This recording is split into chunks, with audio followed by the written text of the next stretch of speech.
पश्चिम बंगाल में जब जब सियासी वर्चस्व की लड़ाई हुई है तब तब राज्य में कानून व्यवस्था चरमराती नजर आई है। और इस बार बीजेपी ने पश्चिम बंगाल में ममता किला ध्वस्त करने का मंसूबा बनाया है और इसी के विरोध में ममता की पार्टी ने भी पूरा जोर लगा दिया है। लिहाजा एक बार फिर से राज्य में बवाल मचा हुआ है।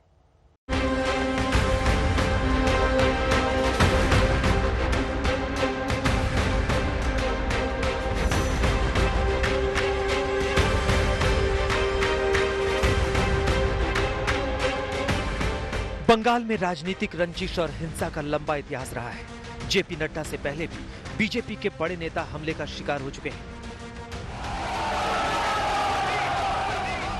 2019 में कोलकाता में अमित शाह के रोड शो के दौरान हिंसा भड़क गई थी।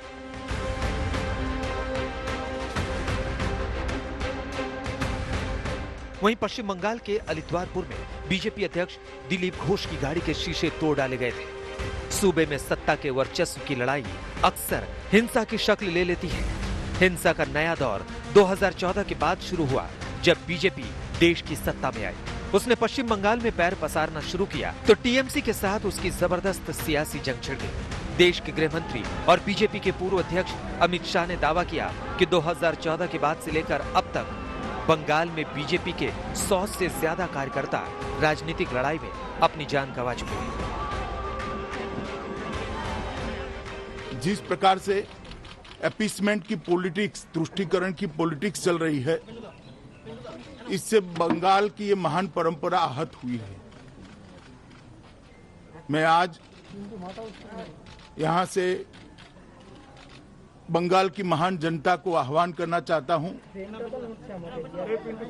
कि आध्यात्मिक और धार्मिक चेतना का केंद्र बंगाल जो पूरे देश का बना, पूरे देश का रहा, वो गौरव फिर से एक बार बंगाल प्राप्त करे।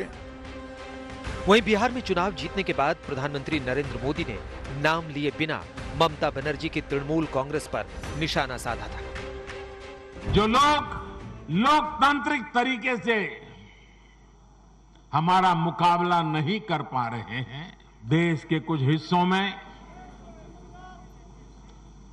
उनको लगता है कि भारतीय जनता पार्टी के कार्यकर्ताओं को मौत के घाट उतार करके वे अपने मंसूबे पूरे कर लेंगे। मैं उन सब से आग्रहपूर्वक समझाने का प्रयास भी करता हूं। मुझे चेतावनी देने की जरूरत नहीं है, क्योंकि वो काम जनता जनार्दन करेगी। इन हमलों के बीच ममता बनर्जी भी मुस्तैदी से डटी रही। पश्चिम बंगाल में लोकसभा की 42 सीटें हैं, जिन पर बीजेपी की नजर 2014 के बाद से ही बनी हुई है। वहीं विधानसभा चुनावों में भी वो ममता बनर्जी को चुनौती देना चाहती है। 2016 में ममता बनर्जी दोबारा सत्ता में लौट आई, लेकिन बीजेपी ने 2019 के आम चुनाव में पूरी ताकत झोंक दी। इस दौरान बीजेपी और टीएमसी की सियासी रंजिश खुलकर सामने आई। बसीरहाट में चुनाव के दिन भी टीएमसी और बीजेपी कार्यकर्ता में हिंसक झड़प हुई।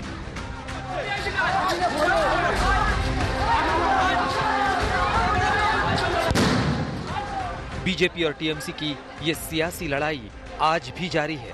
इसी जंग में कानून व्यवस्था के हालात बिगड़ रहे हैं। पुलिस और प्रशासन पर टीएमसी के सियासी रंग में रंगने के आरोप लग रहे हैं और यही बंगाल में बढ़ते संकट की वजह है।